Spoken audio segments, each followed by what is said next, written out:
Hello and welcome back to my 10 favorite people. Hope you're doing well. I'm incredibly excited for today's video because Bitcoin has put in quite a bullish range reclaim this week. And of course, we need to maintain above the range low until the weekly close on Sunday, but it looks very solid as of right now. And of course, we're not out of the woods quite yet, because we still have those Mt. Gox repayments beginning within the next week or two. And we got confirmation of this with a $6 billion worth of Bitcoin transaction this morning, where we saw that Bitcoin leave the Mt. Gox cold wallet. So this is definitely happening within the next 2 weeks. We have no idea how much will be sold versus hodled, but definitely something to keep an eye on. And of course, we still have Bitcoin miner capitulation underway. We haven't seen that buy signal and recovery on the hash ribbons indicator quite yet. We really want to see that happen soon, so this sell pressure dynamic can be behind us as well, just like the German government sell pressure was when they ran out of Bitcoin. Once we see the Bitcoin miner capitulation end and we see these Mt. Gox repayments finally get completed, we can move on from those short-term sell pressure dynamics. And this is exactly what we expected to see during these Bitcoin choppy summers, like we've seen every summer outside of the mania years of 2021 and 2017. Very steep increases, a lot of chop, very steep declines. Same thing in 2022, steep increase, steep drop. We saw a steep drop to start the summer this time around. Now we've seen a steep increase. And of course, leverage traders get wrecked in both directions. And you see very abrupt flips in sentiment depending on whether price is going down or not. So I like to try and simplify things by just focusing on the chart, because it can be very hard to make decisions based on narratives. Should we be bearish because Mt. Gox repayments are starting and because miner capitulation is still ongoing? Or should we be bullish because the German government is out of Bitcoin to sell and we're still seeing those ETF inflows, and we're seeing the CEO of the largest asset manager in the world say he was wrong about Bitcoin and say that he believes it's digital gold? It can be very hard to decide whether we should be bullish or bearish based solely on narratives. So simplifying it and looking at the chart makes it a lot easier, at least for myself. And last week, we were quite concerned when we saw this range breakdown and the close below it, like we had seen in June of 2022 and like we had seen in April of 2021.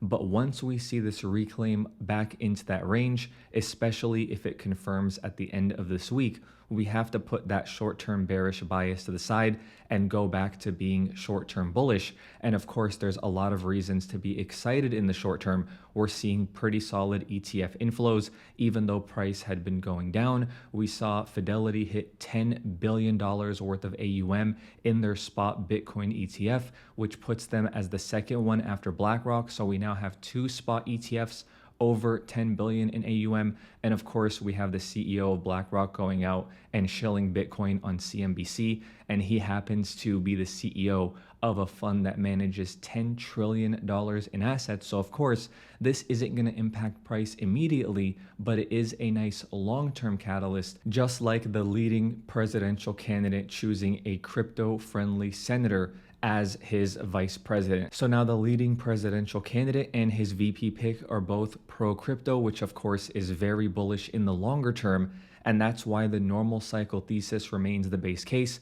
We have a prolonged consolidation period along with a very choppy summer that shakes a lot of people out as we chop sideways or maybe slightly down before our next major move higher. And of course, another major catalyst slash narrative is the rate cuts that are expected to begin in September. And of course, there's mixed views on this. Sometimes we see the markets crash because the Fed waits too long for rate cuts. But if they end up cutting rates before things break in the economy, perhaps that could be a catalyst for a rally. It's very hard to know exactly how the market will react until we actually see those rate cuts occur, which again is why I like to focus on price action, because there's just too many narratives to keep track of. But as of right now, consensus is a rate cut in September, and then again in November, and then again in December. So 3 rate cuts between now and the end of the year. Of course, this will change based on the inflation data we get.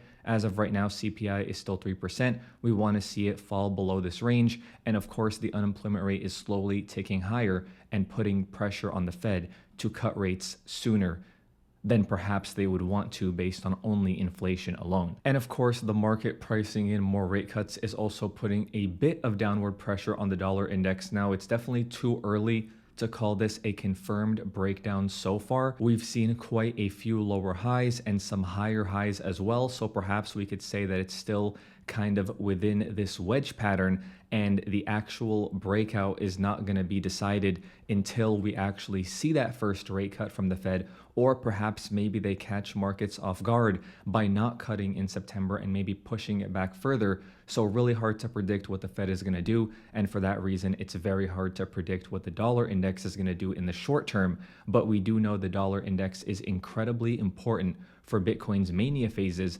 And if we want to see that mania phase and huge rally, it's probably going to require some rate cuts without the economy breaking, putting significant downward pressure on the dollar index and putting Bitcoin in that mania phase that we all love. And that's also, of course, when we tend to get those crazy alt seasons that everybody is looking forward to. So for now, we have to wait and see. Obviously, very good signs so far that we've been able to reclaim this range after that aggressive breakdown. So now, of course, we have our eyes on the 20-week moving average and the mid-level of this range coming in at about 66K. I'm already short-term bullish because of the reclaim of the range itself, but if we're really going to get this party started and see some special rally, we want to see that 20-week moving average get reclaimed. Kind of like what we saw in October of 2023, we consolidated below it for weeks, but once the reclaim of that 20-week happened, we really took off, and once we broke out of the range to the upside, that's when things really accelerated. So I have to be short-term bullish as of right now because the market and the chart are telling me to be, but I really want to see that break above the 20-week moving average before accepting the fact that the party is now in full swing. And speaking of party in full swing, that brings us to the S&P 500 with another green week so far. It is just amazing how this thing continues to climb the wall of worry and grind it higher and higher and higher, and there's no break of trend or reason to be concerned with the S&P 500 quite yet. We are now seeing Bitcoin maybe catch up a little bit after that nice bounce we saw last week.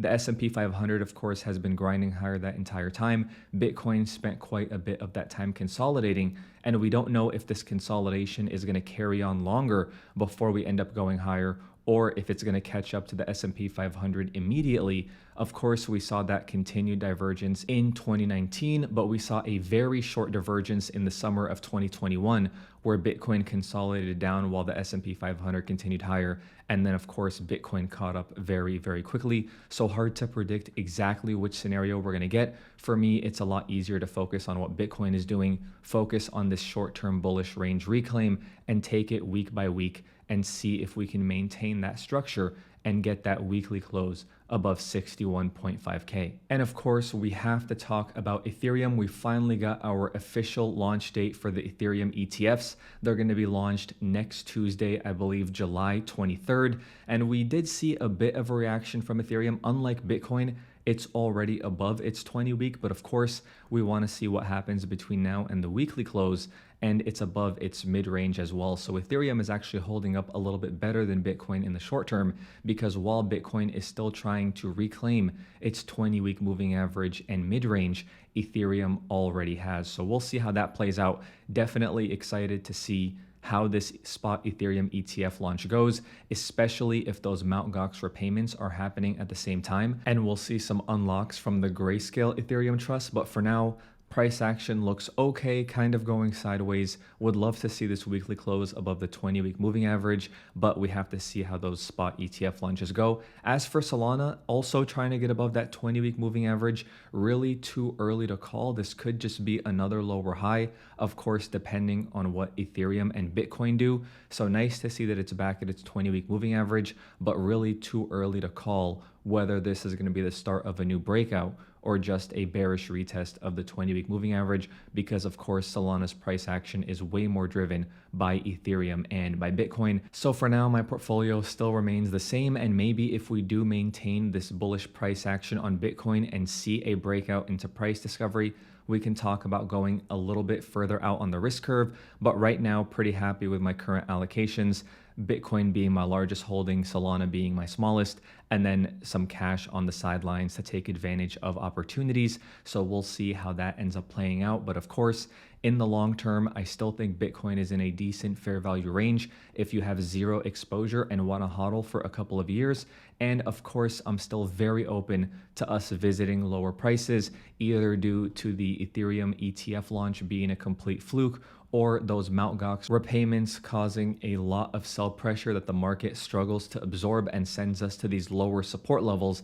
And of course, I would love to have an opportunity to buy Bitcoin in the 40Ks again, but I'm not convinced we will end up seeing that. But in the long term, I'm bullish on Bitcoin. I do think this thing continues its long-term macro uptrend, just like the S&P 500's long-term macro uptrend, because of course, money supply expansion and debt expansion are not going anywhere, which means currency devaluation is not going anywhere. So anyway, let me know what you expect. Is this bullish reclaim gonna hold, and are we gonna get that next move higher, or is this just gonna end up faking out and falling back below the range once again, which would be a terrible sign? For now, all we can do is wait and see. I know it's very tempting to fall into the narratives and say we have to go lower because of Mt. Gox, or we have to go higher because of ETFs. In my opinion, it's so much easier to manage emotions if we accept the fact that Bitcoin summers are choppy and we likely don't have our crazy move to the upside until later in the year,